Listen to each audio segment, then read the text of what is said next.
అత్యుత్తమ ప్లేస్మెంట్స్ తో ఎంఎన్సీ కంపెనీలలో ఉద్యోగమే లక్ష్యమా? ఇంజనీరింగ్ చదవాలనే మీ పిల్లల కలని కేజీ రెడ్డి కాలేజ్ తో నిజం చేసుకోండి.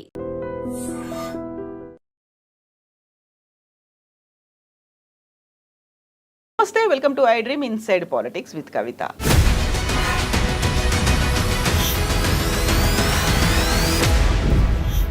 దాదాపు 8 నెలల తర్వాత కేసీఆర్ తెలంగాణ భవన్కి చేరుకున్నారు. విస్తృత స్థాయి సమావేశం జరిగింది. 25 ఏళ్ల ఉత్సవాన్ని ఘనంగా నిర్వహించుకోవాలని అయితే మార్గనిర్దేశకం చేశారు. అయితే కేసీఆర్ మాస్టర్ ప్లాన్స్ ఎలా ఉండబోతున్నాయి, నెక్స్ట్ స్టెప్ ఏంటి, నిజంగానే కేసీఆర్ గట్టిగా బలంగా కొట్టబోతున్నారా, దానికి ఇంకాస్త సమయం ఉందా, ప్లీనరీలు ఎప్పుడు నిర్వహించుకుంటారు, ఇవన్నీ బోల్డ్ అని క్వశ్చన్ మార్క్స్ ఉన్నాయి. అయితే కేసీఆర్ నెక్స్ట్ స్టెప్ ఎలా ఉండబోతుంది, రాజకీయంగా ఎప్పుడు బయటికి రాబోతున్నారు, ఉద్యమాలు, నిరసన కార్యక్రమాలు, ఇతర కార్యక్రమాల్లో కేసీఆర్ ఉండబోతున్నారా లేదా, ఎంత టైం తీసుకుంటారు? మనతో పాటుగా ఉన్నారు పొలిటికల్ అనలిస్ట్ ప్రకాష్ గారు. ప్రకాష్ గారు నమస్కారం. సో మీరు కూడా విస్తృత స్థాయి సమావేశంలో పాల్గొన్నట్టున్నారు. అవుట్కమ్ ఏంటి ఓవరాల్గా అక్కడ? అనేది చాలా ఉత్సాహంగా ఉన్నాడు. రెండవది, ఆయన లోపల ఉన్న కాన్ఫిడెన్స్ చూస్తే ఇంకా మనం ఏం చేయాల్సిన అవసరం లేదు, అంతా ఆయనే చూసుకుంటారు. అసలు ఆయన కూడా ఏం చేయాల్సిన అవసరం లేదు. కాంగ్రెస్ తనకు తానే డిస్మాంటిల్ అవుతున్నది. ఇంకా మనం ఏం చేయాల్సిన అవసరం ఉంటుంది? మన ఉత్సవాలను మనం ఘనంగా చేసుకుందాము, మనం చేసిన పనులను చెప్పుకుందాము, పార్టీని మళ్ళీ క్రింది గ్రామ స్థాయి నుంచి కూడా మెంబర్షిప్ ఇవన్నీ చేయించి కమిటీలు వేసుకొని బలోపేతం అయిదాం. మనం ఏం చేయాల్సిన అవసరం లేదు. వాళ్ళే హామీలు ఇచ్చినలు ఫెయిల్ అయినలు ప్రజలు అర్థం చేసుకుంటున్నారు, ఇంకా అన్నీ మనకు అనుకూలంగానే జరుగుతున్నాయి అని ఒక్కసారి ఎట్లుండే తెలంగాణ, దాన్ని ఎట్లా చేయగలిగినాం, ఎక్కడుండే ఎక్కడికి వచ్చింది, ఒక్కొక్క రంగంలో నిజాం కాలం నుంచి ఎట్లాంటి పరిస్థితులు ఉండేది, సమైక్య రాష్ట్రంలో ఎట్లుండేది, ఈ గత 10 ఏళ్లలో ఎట్లా చేయగలిగినాము, మహా ఉత్సాహాన్ని నింపగలిగాడు. ఒక 2 గంటల సేపు ఏకదాటిగా ఆ పరిస్థితులను కంపేర్ చేస్తూ నక్సలైట్ ఉద్యమము, నక్సలైట్లను ఎట్లా చంపేటోళ్ళు బూడోకు ఎన్కౌంటర్లలో, ఇవాళ అటువంటి సిచ్యువేషన్ ఉన్నదా, వ్యవసాయం సంగతి ఏంది, మన నీళ్ళన్నీ పోతుంటే మనం కళ్ళార పెట్టి చూస్తుండే వాళ్ళం, అడిగితే నక్సలైట్ అని కాల్ చేసే పరిస్థితి. అటువంటి పరిస్థితి నుంచి మనము నెత్తురొలికిన నేల మీద ఇవాళ హరితవనాలను మొలిపించినాం. ఆ పాట స్టాంజా కూడా చెప్పిండు, నెత్తి రోలకంది ఎప్పుడు నేల రాలంది ఎప్పుడు అని చెప్పి ఒక కవి వాడిన పాటలోంచి 2 లైన్లు తీసుకొని, అటువంటి తెలంగాణ నెత్తి రోడంది ఎప్పుడు నేల రాలంది ఎప్పుడు. అయితే అటువంటి పరిస్థితి నుంచి వాళ్ళ మనం ఎంత పీస్ఫుల్ తెలంగాణ క్రియేట్ చేయగలిగాం. బట్ ఇవి పరిపాలన వాళ్ళే కావాల్సిన ఆయుధాలు మనకి ఇస్తున్నారు. ప్రజలంతా కూడా ఇప్పటికే వీళ్ళ ఏ హామీ, ఆ బస్సులు తప్ప, మహిళలకు ఫ్రీ బస్ తప్ప ఏది అమలు కాలేదు, ఏది కూడా సంపూర్ణంగా అమలు చేయలేదు. రుణమాఫీ అన్నాడు, అది సగం కూడా చేయలేదు. రైతు బంధు అసలు ఇస్తూనే లేడు. ఇట్లాంటి అన్ని అంశాల మీద, మహిళలకు పెన్షన్ అన్నాడు, అది ఇవ్వట్లేదు. అన్నీ ఒక్కొక్కటి చెప్పుకుంటూ వచ్చాడు. ఆయన ఈ దాదాపు ఒక 80 ఏళ్ళ తెలంగాణను ఆవిష్కరించాడు. ఓకే. సో అందరి లోపల ఒక కొత్త ఉత్సాహం వచ్చింది. ఆయన ముందు మాట్లాడిన తర్వాత ఒక 28 మందితో మాట్లాడించాడు. మీరున్నారా మాట్లాడిన దాంట్లో? నేను రాసిచ్చాను. ఎవరైనా మాట్లాడవచ్చు అని ఫ్రీ హ్యాండ్ ఇచ్చాడు. మీరు చేతులు ఎత్తండి నేను పిలుస్తా అన్నాడు. బట్ నేను రాసిచ్చాను. ఆ రోజు ఆయన అడిగిన సలహా ఏంటంటే, రజతోత్సవాలను ఏ రకంగా జరుపుకోవాలి, సూచనలు ఇవ్వమని అడిగాడు. అయితే మిగతా వాళ్ళందరూ వాళ్ళ లోపల ఉన్న ఆవేదన ఇట్లాంటివన్నీ చెప్పుకుంటూ వచ్చారు, ఏమేం చేయాలి పార్టీని బలోపేతం చేయడానికి. బట్ నేనేం చేశానంటే, రజతోత్సవాల సందర్భంగా ఎట్లాంటి కార్యక్రమాలు చేస్తే బాగుంటుంది అనేది రాసి ఆయనకే ఇచ్చాను. కొందరు మంత్రులు కూడా, మాజీ మంత్రులు కూడా మాట్లాడారు. శ్రీనివాస్ యాదవ్ కానీ, శ్రీనివాస్ గౌడ్ ఇట్లాంటి వాళ్ళు కూడా మాట్లాడారు. దాసో శ్రావణ్ మాట్లాడాడు. ఇంకా చాలామంది కార్యకర్తల దగ్గర నుంచి మాట్లాడారు. మహిళలు కూడా మాట్లాడారు. కొంతమందిని ఆయన ప్రత్యేకంగా పిలిచి మాట్లాడిచ్చాడు.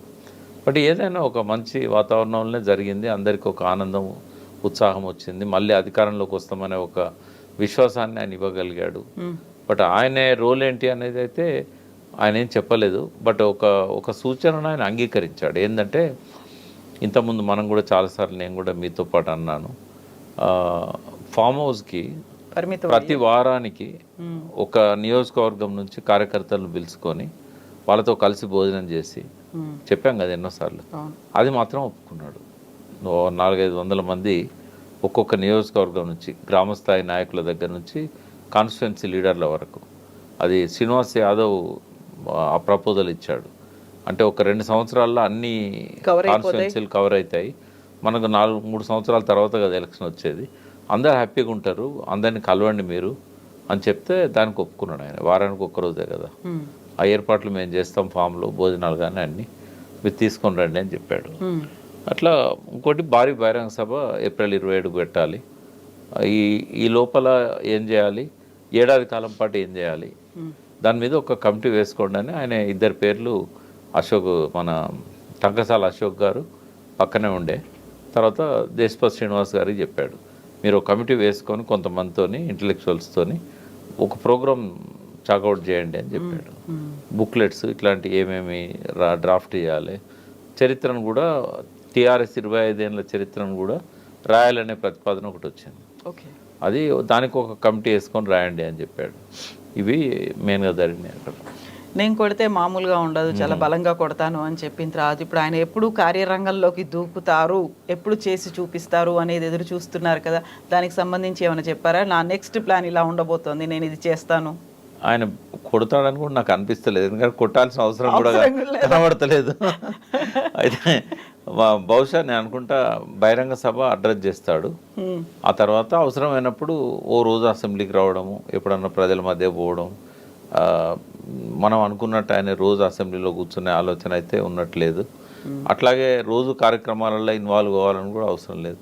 కింద ఉన్న అందరూ యాక్టివ్గా ఉన్నారు, క్యాడర్ అంతా చూసుకుంటుంది. క్యాడర్ ఉన్నది, హరీష్ లాంటి వాళ్ళు ఉన్నారు, కేటీఆర్ ఉన్నాడు, కవిత గారికి కూడా చెప్పాడు జాగృతి తరఫున మీ కార్యక్రమాలను కోఆర్డినేట్ చేసుకోండి జాగ్రత్తగాని. ఆమె చేసేది ఆమె చేస్తూ ఉంటుంది. ఒకరిద్దరి దగ్గర నుంచి బీసీల విషయంలో కొంత ప్రతిపాదనలు వచ్చినాయి, బీసీలను కలుపుకొని పోవాలి, బీసీ నాయకత్వాన్ని, అట్లా అది కూడా దాని మీద ఆయన ఏమి కామెంట్ చేయలేదు. బట్ ప్రతిపాదనలు అయితే వచ్చినాయి. అంటే ఒక అసంతృప్తి కొంత కనబడతా ఉంది. కాంగ్రెస్ బీసీకి అధ్యక్షుడిని ఇచ్చింది, బీజేపీ నెక్స్ట్ బీసీఏ సీఎం అవుతాడని అనౌన్స్మెంట్ వాళ్ళు సీఎం అనే చెప్తున్నారు. అయితే అంత ధైర్యంగా ఎవరు నేను చెప్పినట్టుగా ఇక్కడ వర్కింగ్ ప్రెసిడెంట్ ఇవ్వండి బీసీకి అని ఎవరు చెప్పలేడా, కానీ ఒక ఆవేదన అయితే బీసీలలో కనబడ్డది. ఎట్లా ముఖ్యమంత్రి రాదు టీఆర్ఎస్ పార్టీలో, కనీసం ఒక వర్కింగ్ ప్రెసిడెంట్ అన్న కేటీఆర్ పక్కన ఒకరు ఉంటే తృప్తి ఉంటుంది అనేది కొంత కనబడ్డది క్యాడర్లో. బట్ అది చెప్పే ధైర్యం కూడా అక్కడి వరకు లేదు. ఒకరిద్దరు కొద్దిగా గొనిగిళ్ళు బీసీల విషయంలో కొద్దిగా మిగతా పార్టీలు ముందు పోతానే అన్నట్టుగా చేశారు.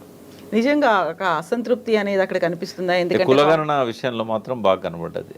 కులగణన సరిగా చేయలేదు బీసీలది, మీరు దాని మీద కార్యక్రమాలు రూపొందించాలి, తీసుకోవాలని 1 కోటి సలహాలు వచ్చినాయి. ఒక 2-3 మాట్లాడిన 28 మందిలో బీసీల గురించి. అదే సో ఇప్పుడు కాంగ్రెస్ పార్టీ కావచ్చు, బీజేపీ కావచ్చు, కొంచెం బీసీ నినాదం తీసుకుంది, అధ్యక్షుడు అవుతారా లేకుంటే సీఎం అవుతారా, దీనికి సంబంధించి బోల్డ్ అని ఊహాగానాలు వస్తున్నాయి. చాలా క్లియర్గా వాళ్లే అవుతారు అనేటువంటి ఒక ఇండికేషన్స్ కూడా ఉన్నాయి. బట్ బీఆర్ఎస్ పార్టీకి మాత్రం ఆ 2 ఛాన్సెస్ అయితే కనిపించట్లేదు కదా. మీరు అన్నట్టుగా కొంచెం అసంతృప్తి, అసమ్మతి గళం అంటే ఎలా కేసీఆర్ దాకా చేరగలుగుతుంది ఆ వాయిస్ అనేది? అంటే ఆయనకు అర్థమైంది కొంత బీసీలు అంతా పోలరైజ్ అవుతున్నారు, మన దగ్గర కూడా ప్రెజర్ ఉంది అనేది అర్థమైంది. అర్థమయ్యే ఆయన మద్రాస్కి అధ్యయనం చేయడానికి ఒక టీం పంపించాడు ఆ రోజుల్లో, నేను కూడా అందులో పోయింటిని. అయితే నేను అవన్నీ చెప్పడానికి నేను ఇప్పుడు పార్టీ కండువా వేసుకోలేదు, ఒక అబ్జర్వర్ లాగా పోయిన. ఆయన పిలిచాడు కాబట్టి నో చెప్పలేక, మీతో ఎన్నోసార్లు అన్నాను కదా పిలిస్తే నేను పోతాను అని. బట్ నేను బాధ్యత తీసుకోవడానికి సిద్ధంగా లేను. నేను ఎట్లా చెప్పే కాడ చెప్తానే ఉన్నా, ఇంకా మళ్ళీ పార్టీ వాళ్ళకు ఉండే అవకాశం అది నేను ఎందుకు తీసుకోవాలనుకొని నేను చెప్పలేదు. బట్ నేను కంటిన్యూ చేస్తాను. నేను వాళ్ళకి ఇప్పుడు కూడా మీ ద్వారా నేను కొన్ని సూచనలు చేయదలుచుకున్నా. ఏంటంటే సరే మీ పార్టీలో బీసీకి ముఖ్యమంత్రి అయ్యే అవకాశం 0, ఎవరు నమ్మరు కూడా. ఇప్పుడు ఇస్తారేమో అని నేను చెప్పినా కూడా ఎవరు నమ్మే పరిస్థితి ఉండదు. పోనీ వర్కింగ్ ప్రెసిడెంట్ ఇస్తారా అంటే ఒకవేళ ఎస్సీకి 1 బీసీకి 1 ఇస్తే ఇవ్వచ్చు, అది కూడా పార్టీ నుంచి కొంత ఒత్తిడి వస్తేనే ఇస్తాడు. బట్ ఒక్కటి చేయొచ్చు వాళ్ళు, గతంలో బీసీలకు ఏమేం చేశాము, దానివల్ల జీవన ప్రమాణాలు ఎట్లా పెరిగినాయి, అది ఫిషరీస్ కావచ్చు, లేకుంటే గొర్రెలు కావచ్చు, ఇట్లాంటి పథకాలు కావచ్చు, ఇవన్నీ డాక్యుమెంటేషన్ చేయాలి. నేను ఇచ్చిన సూచనలలో కూడా ఏమన్నా అంటే ఒక 25 సంవత్సరాల పండగ కదా రజతోత్సవం అంటే, 25 సంవత్సరాలు అయింది టీఆర్ఎస్ పెట్టి, ఒక 25 అంశాలను సెలెక్ట్ చేసుకోండి. రోజుకు ఒక అంశం మీద బ్రెయిన్ స్టార్మింగ్ పబ్లిక్లో పోయి వాళ్ళకి చెప్పండి, బుక్లెట్స్ ఇవ్వండి, మీటింగ్స్ పెట్టండి. ఒక్కొక్క స్కీమ్ గురించి ఒకరోజు, ఒక్కొక్క రంగం గురించి ఒకరోజు, 25 పాయింట్స్ మీద 25 అంశాల మీద అప్పుడు దశాబ్ద ఉత్సవాలు అప్పుడు కొంత ప్రయత్నం జరిగింది. ఒక్కొక్క రంగం గురించి చేశారు. అదే ఇది కంటిన్యూ చేయమని చెప్పాము. అప్పుడు 20 రోజులు చేస్తున్నారు. భవిష్యత్తులో ఒక బీసీ విజన్ ఓ డాక్యుమెంట్ రిలీజ్ చేయాలి. గతంలో ఎస్సీ ఎస్టీలకు సంబంధించింది 2003లో ఎన్నికల కంటే ముందు అప్పుడు గ్రీన్ పార్క్ హోటల్లో దళిత మేధావులను పిలిచి ఎస్సీ ఎస్టీలకు ఒక విజన్ని ఆ రోజు రూపొందించారు. బీసీల కోసం ఒకటి చేయాల్సిన అవసరం ఉంది. అప్పుడు కూడా జలసిద్ధయ్య గారి అధ్యక్షతన అప్పుడు ఒక కమిటీ వేసే ఏదో ప్రయత్నం జరిగింది, కానీ అంత ముందుకు పోలేదు. అది మేనిఫెస్టోలో రాసుకున్నా కూడా 5,000 కోట్లు ప్రతి సంవత్సరం ఖర్చు పెడతామని అది జరగలేదు. బట్ ఇది మాత్రం ఒక విజన్ను బీసీలకు ఇవ్వాలి. ముఖ్యమంత్రి ఈ పార్టీలో కాకపోయినా బీసీలకు కొంత మేలు జరుగుతుందనే ఒక నమ్మకాన్ని క్రియేట్ చేయగలుగుతుంది. ఎందుకంటే ఏ బీసీ ముఖ్యమంత్రి అవుతాడో, ఏ బీసీ పార్టీ పెడతాడో ఏం తెలియదు.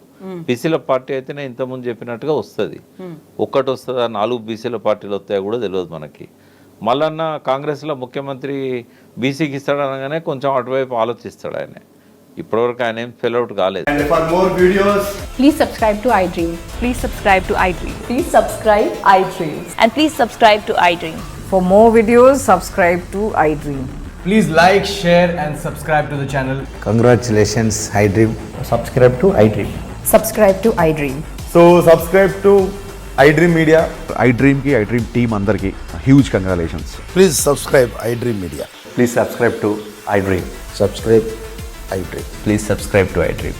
iDream అంటే నా కళల ఛానల్ను సబ్స్క్రైబ్ చేసుకున్న నోరు తిరుగుతలేదు, మీరైతే గంట గుర్తు కొట్టండి. For more such videos, please subscribe to iDream. Subscribe to iDream. Please subscribe to iDream. Please subscribe iDream Media. Please do subscribe to iDream. Please subscribe to iDream Media. For best entertainment and information, please subscribe iDream. And don't forget to subscribe to iDream.